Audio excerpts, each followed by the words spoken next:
Di sini saya Cahaya Rahmawati. Saya akan menjelaskan tentang Afrika Barat, Afrika Timur, daerah sasaran pedagang barat.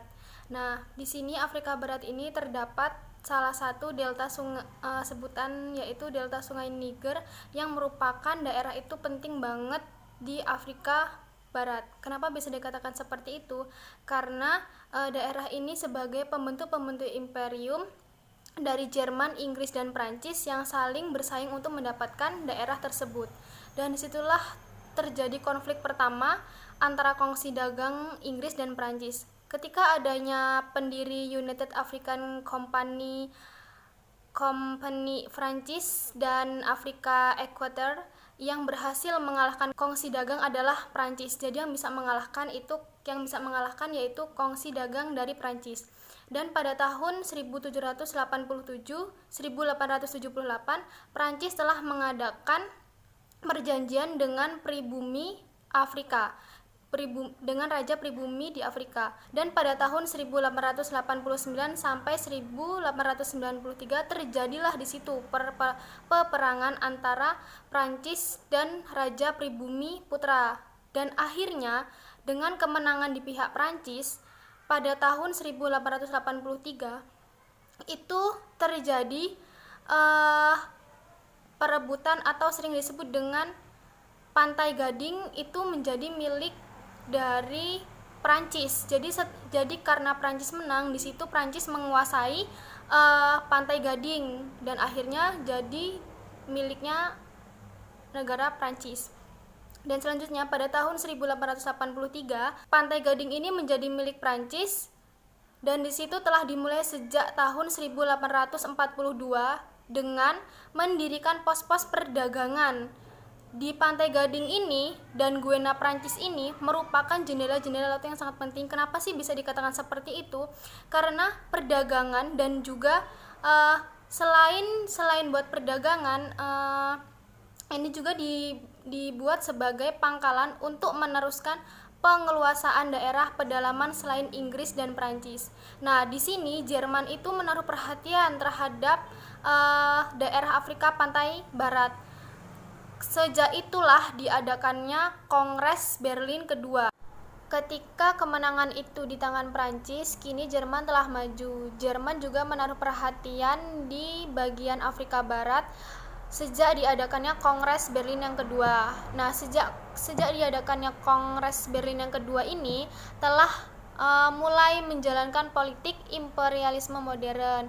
Kenapa sih diadakannya politik imperialisme modern ini? Karena disebabkan adanya desakan dari kaum kapitalis yang menghendaki tanah-tanah jajahan dijadikan tempat pelemparan modal, pelemparan industri, ataupun diambil bahan mentahnya. Nah, jadinya di sini Jerman melakukan Kongres Berlin kedua untuk melindungi dari adanya pelemparan modal, pelemparan industri, dan bahan mentah yang akan diambil. Dan pada tahun 1884, Bismarck ini mengirimkan seorang penjelajah yang bernama Dr. Gustav Nagital. Beliau ini seorang penjelajah. Nah, beliau ini menjalankan pertama itu beliau ke pantai barat Afrika dengan tugas rahasia. Apa sih tugas rahasianya itu? Tugas rahasia yang dijalankan oleh seorang penjelajah Dr. Gustav Nagital itu adalah mengibarkan bendera Jerman di wilayah tersebut. Ketika ia mendarat ke pantai Teluk Gunea, ia mengetahui adanya kereutan pedagang Inggris tersebut. Maka dari itu ia cepat-cepat mengadakan perjanjian dengan kepala daerah dan mengibarkan bendera Jerman itu. Dan itu tugas rahasianya, karena ketika ia melihat adanya kereutan dagang dari Inggris, makanya Dr. Gustav Nagital ini mengibarkan bendera Jerman.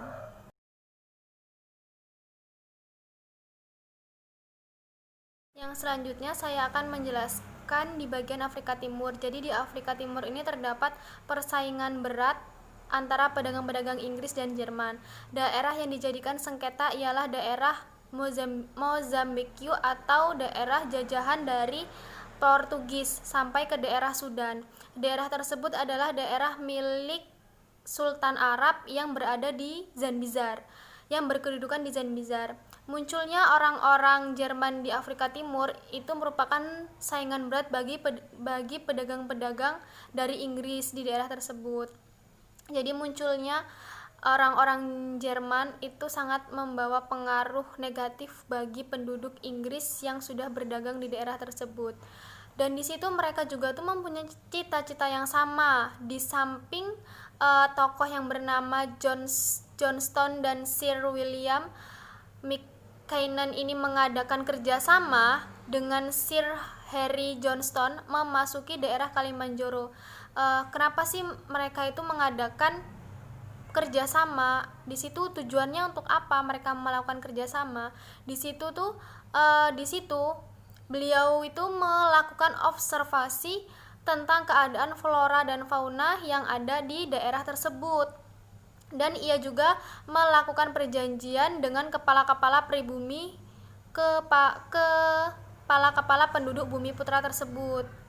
Jadi tujuannya adanya kerjasama dari Johnston Sir William McKinnon dengan Sir Harry Johnston itu melakukan adanya observasi melihat keadaan flora dan fauna yang terdapat di daerah tersebut. Selain itu juga ada tokoh yang bernama Peters bercita-cita menanamkan kekuasaan company-nya makin ke barat sampai ke perbatasan Congo dan ke utara sampai ke Sungai Nil dengan tujuan untuk memberikan koridor bagi proyek jalan kereta api atau sering disebut dengan Cape Care yang telah direncanakan oleh Inggris. Jadi Inggris ini selain dia di sisi perdagangan, dia juga melakukan koridor bagi proyek jalan kereta api yang sudah direncanakan oleh Inggris itu sejak lama. Dan company Inggris pun berusaha memperluas pengaruhnya. Dan pada tahun 1890 ketika Inggris itu berusaha memperluas pengaruhnya, disitulah terjadi permasalahan. Dan pada tahun 1890 Uganda merupakan suatu permasalahan dari permasalahan tersebut. Kenapa sih bisa terjadi permasalahan? Apa sebabnya? Sebab pengaruh perang saudara. Itulah adanya pertentangan pengikut-pengikut misionis Protestan, Katolik Roma dan agama Islam. Jadi di situ ada pertentangan tentang keagamaan tersebut. Dan disinilah terjadilah perang Uganda atau perang saudara.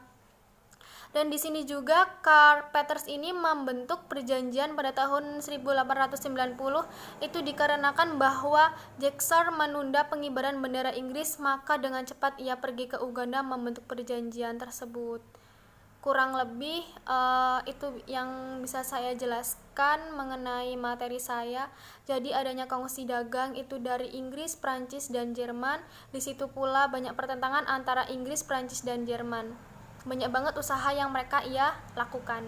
Sekian penjelasan dari saya mohon maaf bila ada kesalahan. Saya ucapkan terima kasih. Wassalamualaikum warahmatullahi wabarakatuh.